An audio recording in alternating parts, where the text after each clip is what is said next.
Olá pessoal, bem-vindos ao Bunker e hoje com um programa para falar sobre Reino do Amanhã do Alex Ross e do Mark Waid. Não sai daí, vai ser divertido.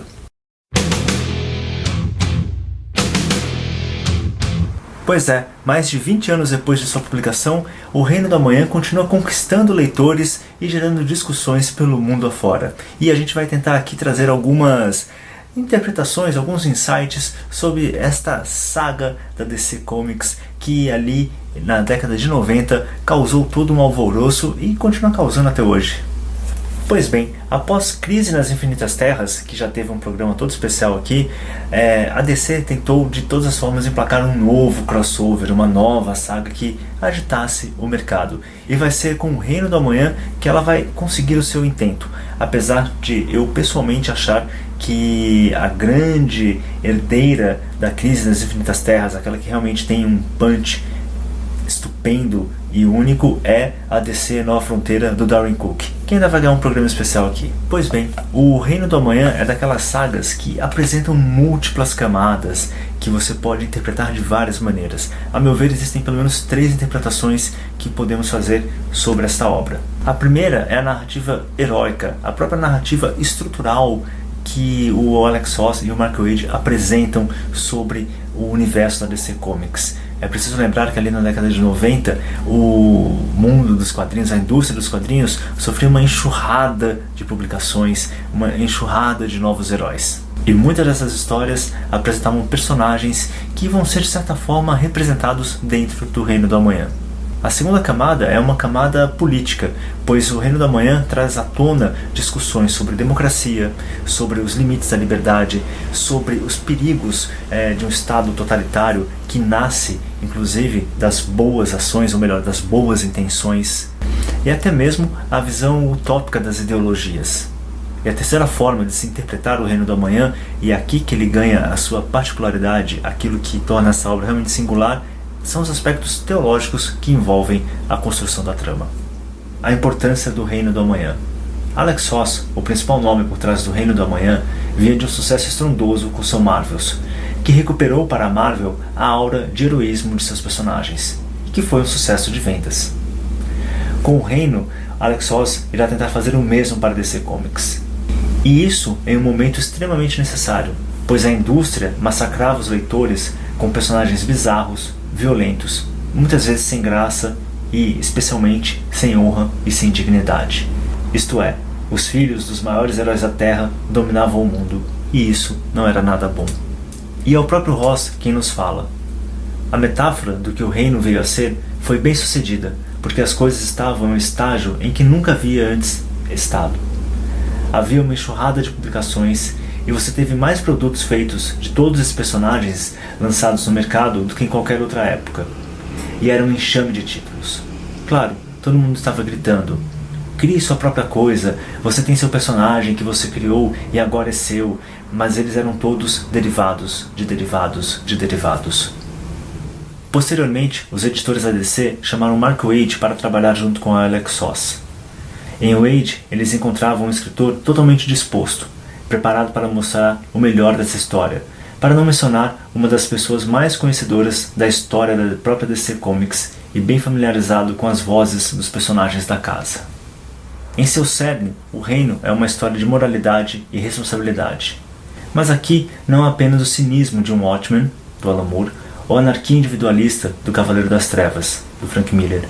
Ross e Waid, ainda que inspirados por essas obras, apresentam um universo onde existe o bem, a bondade e uma moral clara, ou ao menos não tão cinzenta. Se o Watchmen e o Cavaleiro das Trevas são clássicos distópicos dos quadrinhos, o Reino é onde encontramos a esperança redentora, esperança que só pode existir depois do sacrifício. Um detalhe importante: inicialmente, o título original de O Reino do Amanhã era The End of the Heroic Age, o fim da Era Heróica. Lembrem-se disso. O Reino começa como uma profecia tirada diretamente da Bíblia e acompanhado de imagens do fim dos dias. Wesley Dodds, o Sandman original, está vivendo nos tempos mais sombrios que o universo DC já conheceu, mas ele vê algo infinitamente mais escuro à frente. Wesley testemunha a destruição do mundo e ele tem pouco tempo para convencer seu pastor, Norman McKay, de interceder em seu nome. Norman deve encontrar ajuda. Infelizmente, as únicas pessoas que podem ajudar são as mesmas que serão responsáveis pelo Armagedon. O artista e co-escritor Alex Ross e o escritor Mark Waid imaginam um futuro do universo DC no qual o mundo é habitado por uma nova geração de super-humanos, que são tudo menos heróis. O mundo foi invadido por vigilantes imprudentes que lutam uns contra os outros pela emoção mais do que qualquer outra coisa, sem se importar com os efeitos de seu comportamento destrutivo. Uma metáfora nada sutil para o tipo de herói que pululava nas bancas à época. As ruas das cidades são destruídas e os edifícios são postos abaixo, com nenhuma preocupação pelo bem-estar dos inocentes que se encontram no caminho vicioso desta nova geração de heróis. Em meio a este caos generalizado, um grupo de heróis liderados por Magog ataca um vilão chamado Parasita. Apavorado, o Parasita mata o Capitão Átomo. A morte do Capitão desencadeia uma explosão nuclear de proporções devastadoras.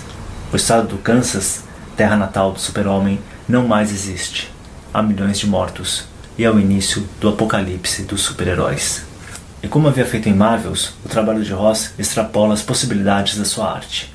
Há um amor e carinho pela cultura pop e o universo dos heróis que é de deixar qualquer um embasbacado.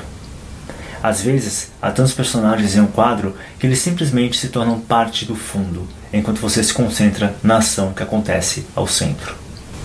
Há inúmeros personagens de quadrinhos, literatura e entretenimento nas páginas, e se você é daqueles que adoram caçar referências, o reino é um prato cheio.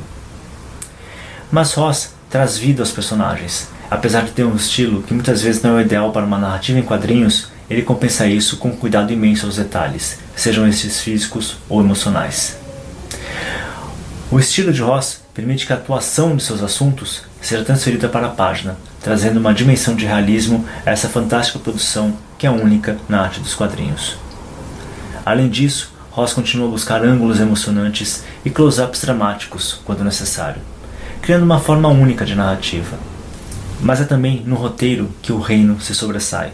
Como disse, as camadas narrativas que compõem o roteiro do reino são fascinantes e transbordam significados maiores do que percebemos em uma primeira leitura. Essa primeira narrativa, que trata do heroísmo e da representação dos super-heróis no mundo, são explorados por Ross e Waid ao retratar e respeitar o universo DC e seus personagens em detalhes e tramas paralelas que a cada leitura se revelam mais assombrosos. Ambos os artistas mergulham no universo DC, em sua história, e conhecem tanto desse universo que mesmo o mais decenalta dos decenautas vai precisar de umas notas de rodapé para pegar todas as referências. O importante aqui é mostrar que existe uma mitologia a sustentar esses personagens, a sustentar essa história, e que estes são fontes de inspiração para milhões de pessoas mundo afora. Mais ainda, estamos diante de uma história em quadrinhos que se baseia em toda uma tradição que começa lá nos anos 40 e ultrapassa o século, chegando até nós. E não é isso, aliás, a própria ideia de uma mitologia sacra? O ponto central do reino é o dilema moral que ele molda. Como os justos podem derrotar os ímpios sem se tornarem perversos? Superman se recusa a usar a força mortal contra esses heróis amorais. A Mulher Maravilha o despreza como fraco por esses escrúpulos. Mas de que outro jeito deve-se lidar com esses maníacos? Qual a solução? Os homens pensam um ataque nuclear para dizimar todos os superpoderosos da Terra. Ataque realizado sob as ordens da ONU. E essas discussões sobre o bem, sobre o mal, sobre intervir ou não intervir, sobre sujar as mãos ou não sujar as mãos com sangue, nos levam a uma terceira interpretação, a teológica. É interessante lembrar que o pai de Alex Ross era pastor, e ele vai servir de inspiração para aquele que é o Dante dessa história. Aqui, o pastor Norman MacKay. Em todas as narrativas apocalípticas ou de experiência mística, encontramos um vidente, um profeta, ou um poeta, que é o suposto destinatário de visões. Mas não apenas isso.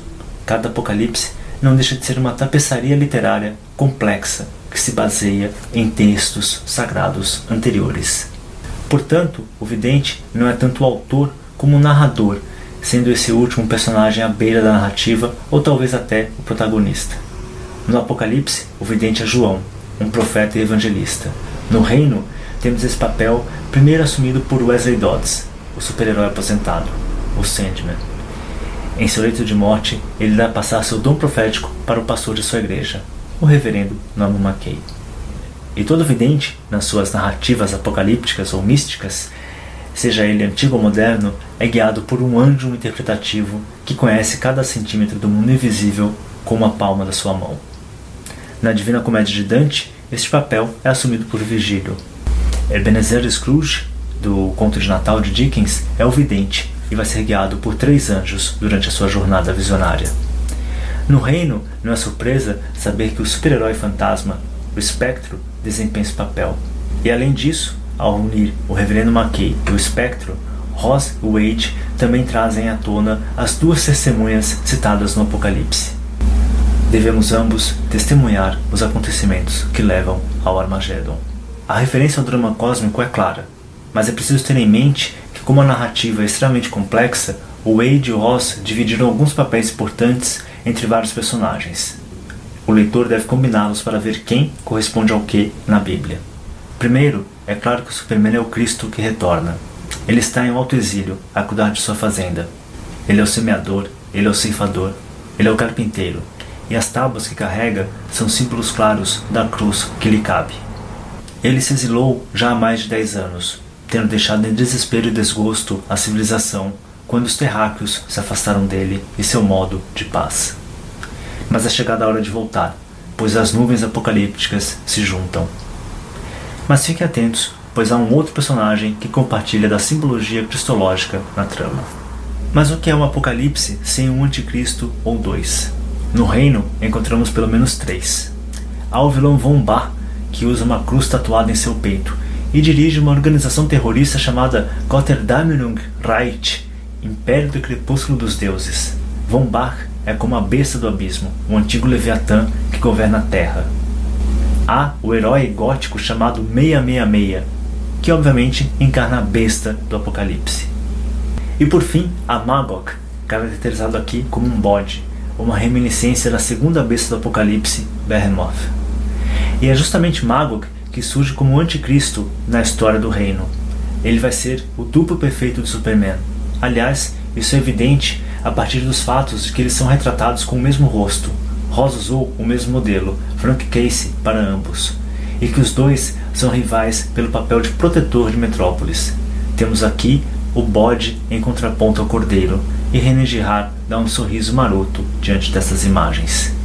Então, quando Magog mata o Coringa após o massacre perpetrado pelo Palhaço do Crime e a multidão aprova seu ato e o adota como um novo herói, como protetor de Metrópolis, isso abala a fé do Superman na humanidade, levando-o ao exílio. A confiança entre o herói e o povo se rompe. Pois bem, após assumir o posto de guardião de Metrópolis, e assim ser o novo representante máximo desta nova geração de heróis, estes se sentem livres para agir de forma cada vez mais brutal e imoral. Mas o horror irá se abater, os céus irão gritar, cairá fogo e granizo misturados com sangue, e as árvores serão queimadas, e o sol e o ar vão escurecer.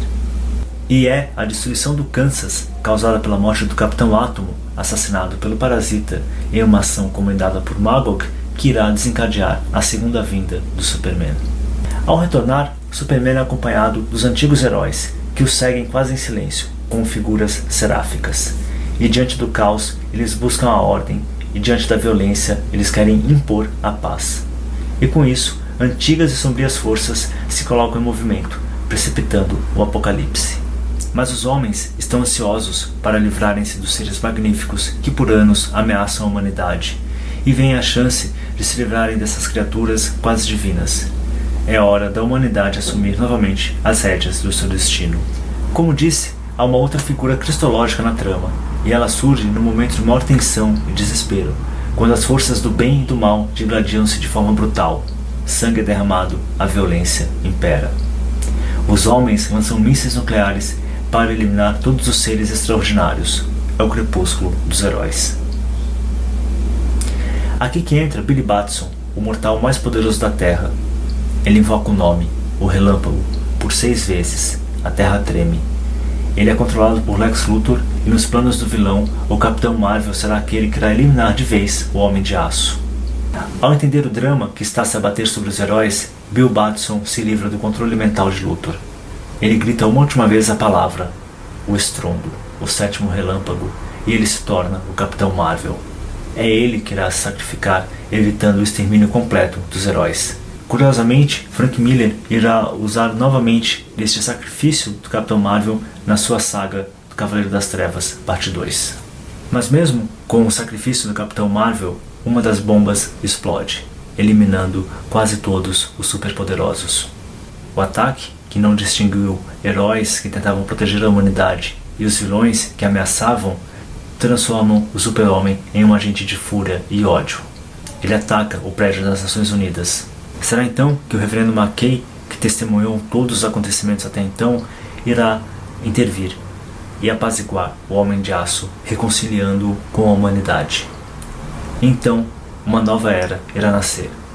Vemos os heróis, agora com roupas civis, trabalhando ao lado de pessoas comuns na construção de pontes, ou ainda em reuniões de conselhos governamentais, e atenuados de todo vigor e brilho, não mais excepcionais seres. Eles são agora como nós. Esse é o fim da Era Heróica. Mas será que Alex Ross imagina que isso seja bom? Em um nível, esse desenlace faz eco à última cena do livro do Apocalipse. A Nova Jerusalém, equivalente à sede da Liga da Justiça, desce do céu e doravante a habitação de Deus é com os homens. Mas como podemos entender essa conclusão? Há, a meu ver, duas maneiras. Uma é um tanto perturbadora, a outra carrega uma possibilidade de ressurgimento do heroísmo em toda a sua grandeza. Na primeira e perturbadora conclusão, vemos um final que pode ser interpretado como uma oposição politicamente correta à própria noção do heroísmo, uma renúncia à grandeza heróica de modo a reduzir os padrões, a cancelar a possibilidade de realizações superiores para que ninguém se sinta como um fracassado ou inferior. Todos são iguais neste novo, utópico e medíocre mundo. O reino, no final, parece considerar o heroísmo como elitismo e uma ameaça ao cotidiano da mediocridade, onde a virtude deve ser medida em colheres de chá. Mas é no detalhe da alteração do título proposto por Alex Ross para o seu épico escatológico, The End of the Heroic Age, para Reino do Amanhã, que podemos ter um lampejo de esperança de que o reinado dos super-heróis não termina de forma tão banal. O título original sinalizava um término, um final. O Reino do Amanhã indica o início de algo novo. É no epílogo, quando Superman, Mulher Maravilha e Batman se encontram em uma lanchonete temática, que temos a revelação da gravidez da Mulher Maravilha, que carrega aquele que há de se tornar o herói mais poderoso da Terra. E com isso, Ross Wade deixou a semente plantada para que o futuro não seja essa utopia medíocre, mas cheio de possibilidades magníficas. E com um final que remete ao final de Watchmen, se vocês lembrarem muito bem. E é um final que também tira o chapéu a Santo Agostinho. Afinal, a Roma terrestre sempre será um sonho a desmoronar, enquanto a Roma celestial sempre será uma realidade a nos convidar. É preciso dizer que Reino da Manhã gerou duas sagas posteriores, que não alcançam o impacto da original. E, a meu ver, até tiram este mesmo impacto. Portanto, caros, leiam a saga original e imaginem vocês mesmos o que viria a acontecer depois. E apesar de gostar muito do Reino, acho que algumas falhas devem ser apontadas. Primeiro, o excesso de informação. São tantas as tramas e subtramas envolvidas, são tantas as referências visuais e simbólicas, tantos personagens antigos e novos a aparecer, que é preciso notas e notas de rodapé para realmente compreendermos o que está a acontecer na saga. Isso também termina afetando a narrativa, que por certos momentos parece saltar de um problema para outro, de uma trama para outra, com uma amarração tanto quanto frouxa. Há, a meu ver, um problema bem sério aqui na construção da trama, que, como falei, irá depender muito das notas de rodapé para uma compreensão integral da mesma. Outro ponto que deve ser levantado é que é uma história um tanto quanto suspeita envolvendo Alan Moore. Diz a lenda que ali por 1987 ele havia escrito o roteiro para uma saga chamada Twilight of Superheroes, e que dizem algumas más línguas é a fonte primordial do Reino. E para vocês verem o quanto o Reino é uma saga de múltiplas interpretações, eu vou deixar para vocês 3 críticas aqui que vão explorar alguns aspectos do reino e até se contradizer um pouco. A primeira delas é a do pessoal do New Frontiers Nerd, detonando o reino por conta dos aspectos até politicamente corretos da história. Ao mesmo tempo, tem um outro cara que eu achei aqui que faz uma crítica ao reino por ser uma história extremamente conservadora, com um teor conservador muito forte. E por fim, uma crítica da qual eu tirei a maioria das referências teológicas da história. Também vou deixar aqui para vocês darem uma lida aí na descrição do vídeo. Bom, e é isso, pessoal. Eu espero que vocês tenham gostado do programa. Eu espero que eu tenha conseguido trazer para vocês alguns insights diferentes, alguns insights novos sobre o Reino do Amanhã. E tá aí, leiam o Reino do Amanhã, tirem suas próprias conclusões e até a próxima. Tchau, tchau.